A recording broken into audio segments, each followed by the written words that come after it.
दोस्तों साल था 1971। भारत और पाकिस्तान में एक भीषण जंग छिड़ने वाली थी। उस समय भारत की प्रधानमंत्री थी श्रीमती इंदिरा गांधी। जंग के माहौल के बीच भी उनके चेहरे पर एक सिकन तक नहीं थी। एक दिन उनके सेक्रेटरी ने उनसे पूछ ही लिया कि मैडम आप इतना टेंशन फ्री कैसे रह लेती हो, वो भी जंग के इस माहौल में। उनका जवाब था कि मुझे सैम मानेकशॉ पर पूरा भरोसा है। दरअसल मानेकशॉ ने प्रधानमंत्री को आश्वासन दिया था कि ये जंग तो हम ही जीतेंगे। वो कहते थे कि अगर पाकिस्तान के लिए अमेरिका हम पर एटम बम बरसा दे तो बात अलग है, वरना दुनिया की कोई भी ताकत भारत को ये जंग जीतने से नहीं रोक सकती। इवन मानेकशॉ को इस बात का भी मलाल था कि काश पाकिस्तान की मदद के लिए अमेरिका अपने ट्रूप्स भेज देता। अगर ऐसा होता तो वो पूरी दुनिया को कह सकते थे कि भारत ने अपने अकेले दम पर पाकिस्तान और अमेरिका को एक साथ शिकस्त दे डाली थी। दोस्तों जंग एक दिन में नहीं जीती जाती, ना ही सैनिकों की संख्या से जीती जाती, ना ही जीती जाती कड़ी निंदा से। जंग जीती जाती है कड़ी प्लानिंग से, और भारत ने कई प्लानिंग्स की थी 1971 की जंग से कई सालों पहले। ऐसे ही एक प्लानिंग पर बेस्ड है फिल्म IB-71। दोस्तों आज के इस वीडियो में बात करेंगे IB-71 फिल्म की असल कहानी के बारे में। वो कहानी जिसके जरिए भारत पाकिस्तान के दो टुकड़े करने में कामयाब रहा। दोस्तों वीडियो शुरू करने से पहले युद्ध के इतर हम आप सभी से पूछना चाहेंगे कि क्या होता अगर भारत पाकिस्तान के टुकड़े ना हुए होते। आज भारत पाकिस्तान के क्या हालात होते, कमेंट करके हमें जरूर बताइए। और हाँ, अगर आप इस चैनल पर नए हैं तो चैनल को कर लीजिए सब्सक्राइब और ये बेल आइकन दबाना ना भूलें ताकि नए आने वाले वीडियोस मिले आपको सबसे पहले। दोस्तों 1950 से 2011 तक कुछ ऐसा समय था जब प्लेन हाईजैक करना और अपनी मांगे मनवा लेना उतना ही आसान था जितना कि सब्जी मंडी से सब्जी लाना।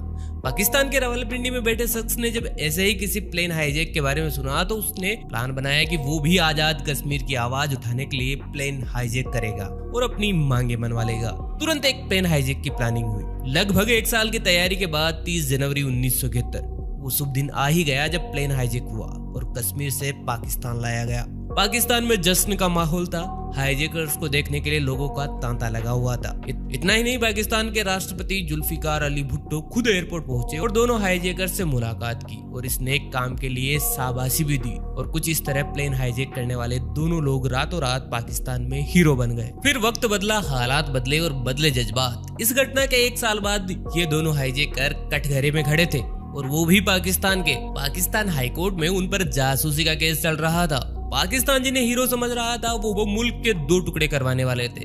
शतरंज के इस खेल में जब पता चला कि असली बाजी कौन चलने वाला है तो पाकिस्तानी हुक्मरानों के पैरों तले जमीन खिसक गई और इतनी खिसकी कि पाकिस्तान के नक्शे से उसकी आधी जमीन गायब हो गई। 1971 में पाकिस्तान के बंटवारे में अहम भूमिका निभाने वाले इस प्लेन हाईजैक की कहानी पर ही फिल्म बनी है IB-71। इस कहानी की शुरुआत होती है 1950 से।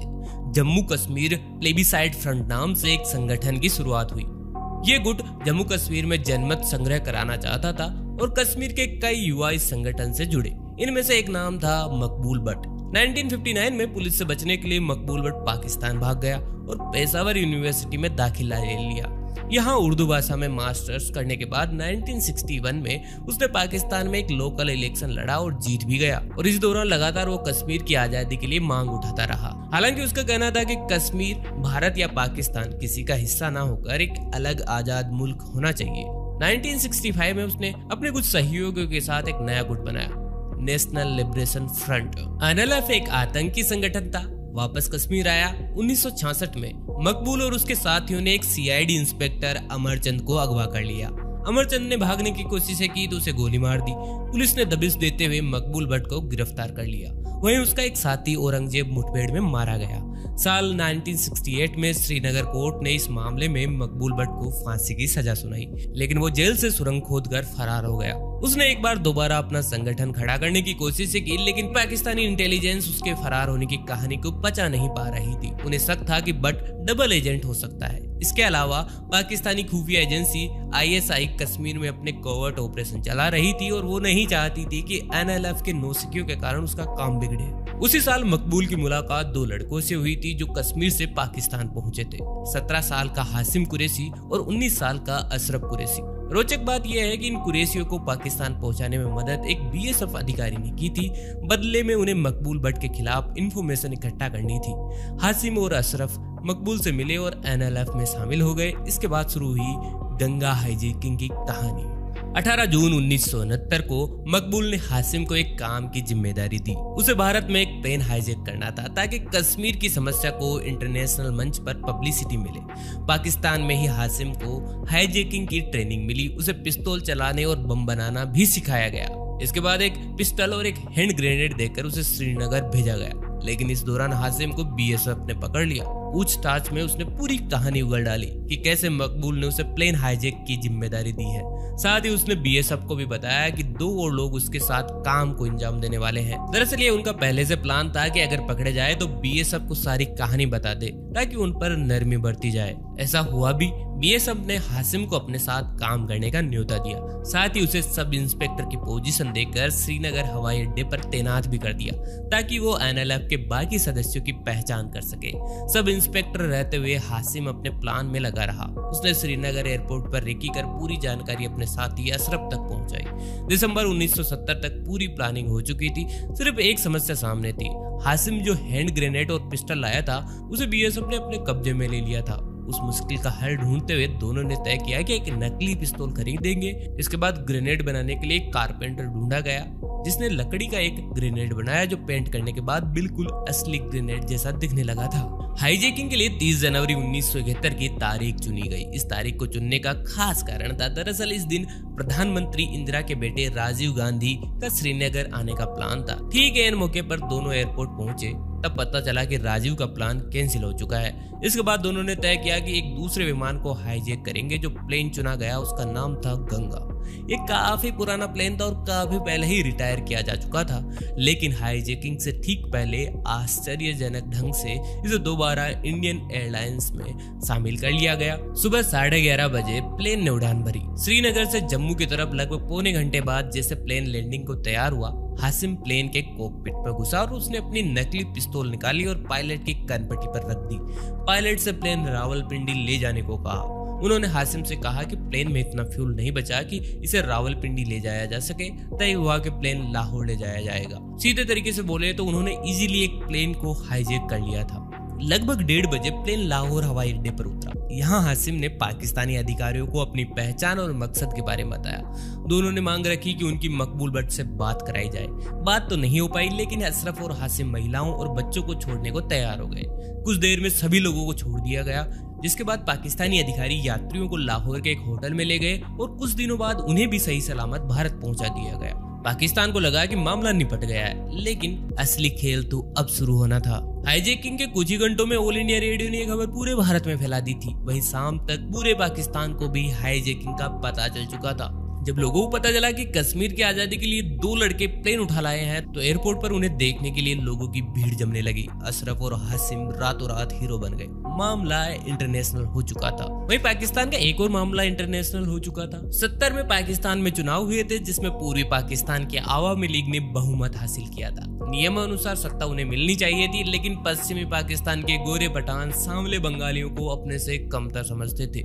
इसीलिए सरकार बनने में अड़चन आ रही थी। इसी वजह से जुल्फिकार अली भुट्टो भी पूर्वी पाकिस्तान का दौरा करके लौट ही रहे थे कि उन्हें खबर मिली कि 2 बंदे प्लेन हाईजैक कर लाए हैं। इसीलिए भुट्टो भी लाहौर एयरपोर्ट पहुंचे और दोनों हाईजैकर से मुलाकात की। प्लेन से सभी लोग बाहर आने के बाद पाकिस्तानी सुरक्षा बलों ने प्लेन में आग लगा दी। हासिम और अशरफ को एक गाड़ी में बैठाकर पूरे शहर में जुलूस निकाला गया। पाकिस्तानी जनता उन पर फूल बरसा रही थी। अगले 2 दिनों तक पाकिस्तान में जश्न का माहौल रहा, जिसमें जल्द ही खलल पड़ने वाला था। 4 फरवरी को खबर आई कि भारत ने हाईजैकिंग के आधार पर पाकिस्तानी प्लेन्स के उसकी सीमा में घुसने पर रोक लगा दी है। अब यहाँ से कहानी में गजब ट्विस्ट आया। इंटरनेशनल एविएशन कानूनों के हिसाब से 1947 के बाद भारत पूर्वी पाकिस्तान और पश्चिमी पाकिस्तान के बीच एक ब्रिज की तरह काम कर रहा था। यानी पाकिस्तान के विमान सीधे भारत की एयर स्पेस से ट्रेवल कर सकते थे। भारत के इस कदम का मतलब था कि पाकिस्तानी जहाजों को अब श्रीलंका से घूमकर पूर्वी पाकिस्तान जाना पड़ता था, जो पैसे और समय की बड़ी बर्बादी होती। लेकिन मामला सिर्फ पैसों का नहीं था। जल्द ही भारत के इस कदम से पाकिस्तान अपनी आधी जमीन से हाथ धोने वाला था। फरवरी 1971 के बाद पूर्वी पाकिस्तान में दिन ब दिन तनाव बढ़ रहा था। आवामी लीग अपने नागरिकों को विद्रोह के लिए भड़का रही थी। पाकिस्तान वहां सैनिक भेजकर स्थिति कंट्रोल करने की फिराक में था। ऐसे में इन मौके पर भारत के इस कदम ने उसके लिए मुसीबतें बढ़ा दी। पाकिस्तान को जब तक इस बात का एहसास हुआ तब तक खेल हो चुका था। ये पूरा प्लान दरअसल रोका था। 1968 में RNAW के गठन के बाद से ही रामेश्वर राव पूर्वी पाकिस्तान पर नजर बनाए हुए थे। जब उन्हें पूर्वी पाकिस्तान में बिगड़ते हालात का अंदाजा हुआ तो उन्होंने पाकिस्तान की सपोर्ट लाइन को काटने का प्लान पहले से ही तैयार कर लिया था। उधर पाकिस्तान को जैसे ही एहसास हुआ कि पूरा गेम क्या है, उसकी सिट्टी पिट्टी गुम हो चुकी थी।